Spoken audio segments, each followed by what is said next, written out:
A deadly road rage attack happening in Nevada. A new police report revealing the 19-year-old suspect seen here accused in the death of a mother of four was not the one behind the wheel, and that he allegedly told friends he felt someone was, quote, after him. 44-year-old Tammy Meyer, seen here, was shot outside her home after giving her 15-year-old daughter a driving lesson. Now, she died after being taken off life support a few days later. Let's bring in David Schwartz. He's a defense attorney and former prosecutor, as well as Alex Little is here. He's a defense attorney and former prosecutor as well. Guys, listen, we've been reporting on this story for days now, and I can tell you, I'm still confused. It seems to be a lot missing here. Is that the case, David? Yeah, that's absolutely the case. There are so many missing links to this story, and really it's the victim's family that has not really been forthcoming with what's really going on here. I don't think this is just the case of road rage. This is a case of two families who are in a dispute. There's been something going on here for years, and we don't really know at this point who the aggressor was. But we do know that there's a death here, and it's tragic. Yeah, it is tragic. Alex, how do you see it? Yeah, I have to agree. I think that if we look at the stories we know it so far, so much of what we heard in the beginning was wrong. And I think it's like an onion. We're going to keep pulling back layers and finding out more and more. I think the fact that nobody mentioned that Miss Myers originally actually went home, talked to her son, her son got a gun, went back out. I think that's a fact that's really critical in this incident. And, you know, if I'm the defense lawyer for this defendant, I'm absolutely going to focus on that. Does that bring up the possibility of vigilantism?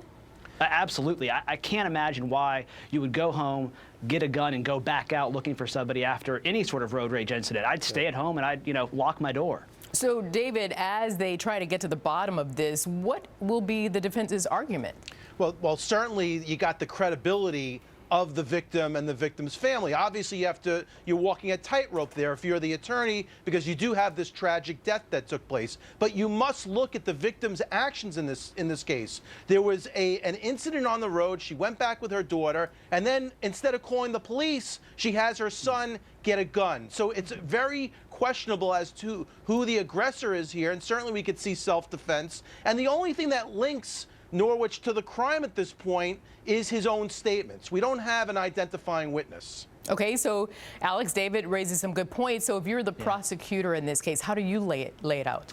Well, I think that the statement that Noosh, the defendant, made in this case is absolutely critical. He talked about one shooting incident happening and then a second shooting incident happening at the home of the Myers family where the actual death occurred. If he felt scared in the beginning when there was apparently some volley of bullets originally, why did he go back and actually chase down now the Meyer family in their front yard and do a shooting there? If I'm the prosecutor, to rebut self-defense, I want to show at that point he's no longer in fear for his life. He's now angry. He's now trying to get retribution at that shooting at that point when the death actually occurred, when Miss Myers died. There was no longer any need for self-defense. David, as they try to get to the bottom of this case, how much will it matter in terms of the history of the relationship between the victim and the suspect? Well, it matters for a multitude of reasons. Number one, it matters because the victim's family is not telling the truth. They didn't talk about this in the very beginning. So that's number one. Number two is you have to see what the relationship is between these parties in order to properly analyze the self-defense. Was Noosh in fear of his life at that time? Who the aggressor was? All this will boil down to, a lot of it is the history between these two parties. And Alex, I'll give you the final word. If there is an ultimate conviction in this case, what's it likely to be? Well, it's going to be something in the order of manslaughter, second-degree murder. I doubt they can prove first-degree murder based on these facts, but they might. And again, here we go. Nevada has the stand your ground law, so we're going to get into a discussion about that as this case goes forward, because Noosh didn't need to retreat. And if the Myers family, if the son in particular, did shoot 3 rounds, as been reported, I think Noosh, certainly the defendant's going to say, hey, I had a right to defend myself. I was scared for my life. Okay, I'll leave it there. Alex Little, David Schwartz, good to see both of you. Thanks for having us. Thank you. See you again.